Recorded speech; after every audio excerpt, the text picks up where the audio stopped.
As an aide taking care of residents living with Parkinson's disease, you control the dining room experience for each and every one of the residents. This presentation will focus on your role in improving the mealtime experience with an emphasis on keeping your Parkinson's residents safe. Meet Parkinson's resident Sarah. She spends most of her day alone in her room. Hey, Sarah. Hey, you're eating alone. Do you want to come and join your friends in the dining room?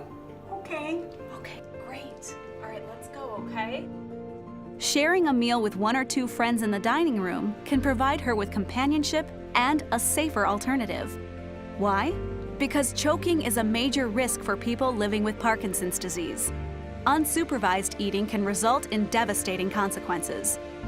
Based on the assessment conducted upon entering the extended care facility, the speech-language pathologist, or SLP, will provide guidance on each resident's requirements as it relates to eating and swallowing. Be sure to review your resident's chart to know and apply this information. If you work in an assisted living community, an assessment may not have been done. It would be considered best practices to ask the healthcare provider for a referral. If a Parkinson's resident insists on staying in their room to eat, staff should be encouraged to remain present during mealtime. Here are some suggestions for assisting your resident while they're eating. Have them eat in a chair rather than in bed. This will ensure that the resident sits up straight while eating, reducing the possibility of choking. Remind the resident to swallow. This verbal cue can help to ensure that choking doesn't happen.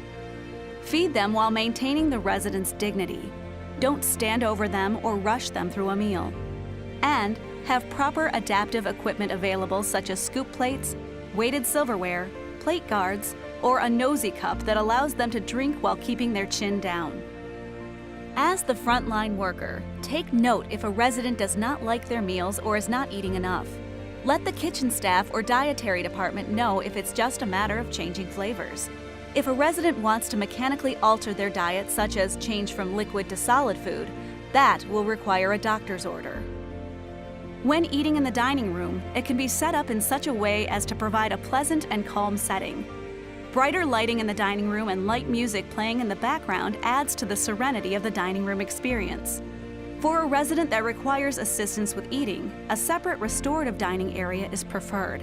This type of dining area provides a private, more serene atmosphere with fewer residents around. Seat only one or two residents at a table.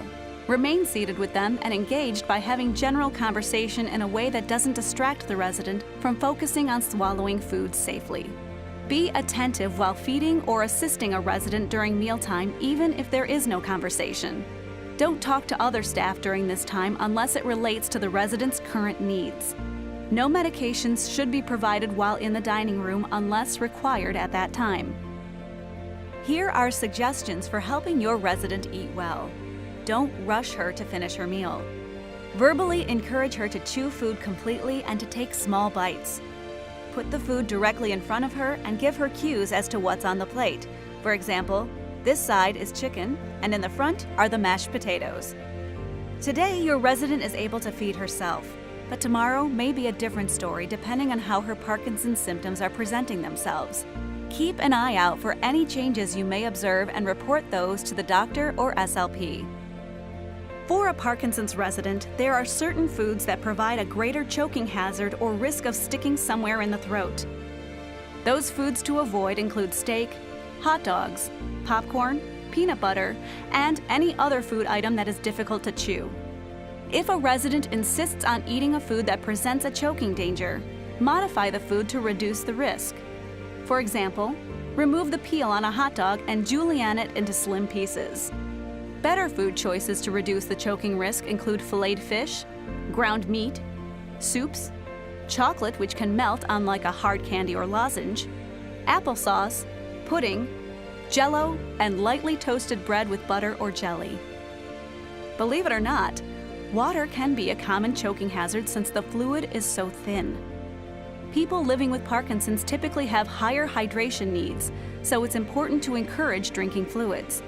If choking on water becomes an issue, let the staff dietitian or doctor know, and they may require thicker liquids in order to minimize this hazard. You are on the front line, and can observe a behavior change in your resident before anyone else in the facility. For example, your resident has no trouble eating well, and then one day they decide to stop eating. Be sure to share this information in the resident's chart with other staff members on different shifts, as well as the doctor before it gets to be a significant problem. Every caregiver should be trained on how to deal with choking should it happen. Basic life support certification provides you with the training needed to do the Heimlich maneuver. That training should also include CPR. Also, if you notice severe drooling, it's an indicator of a more serious swallowing difficulty. Be sure to let the resident's doctor or SLP know about this condition. We've all experienced when food or liquid goes down the wrong pipe. This is called aspiration and occurs when a person with Parkinson's accidentally inhales food or fluids into the windpipe and lungs. Aspiration can cause pneumonia, which is a serious, sometimes fatal complication of Parkinson's disease. While eating, if you notice a change in the resident's facial color, that could also be a sign of what's called silent aspiration. If this happens, be sure to get assistance from a nurse or doctor immediately, or if one is not available, call 911. As just covered in this presentation, there can be a number of reasons why a Parkinson's resident becomes frustrated or embarrassed while eating, causing them to isolate from social situations. This isolation can lead to life-changing problems such as malnutrition, dehydration, and aspiration. Since you take care of these individuals up close and personal, you can catch these issues early. The dining room experience goes beyond the four walls where your residents eat meals. It's a mindset you project and a commitment you have to create a pleasant mealtime atmosphere and provide support and care that keeps them safe. Your positive actions and compassionate care can encourage your Parkinson's residents to get the nutrition, hydration, and social connection needed to function well every day.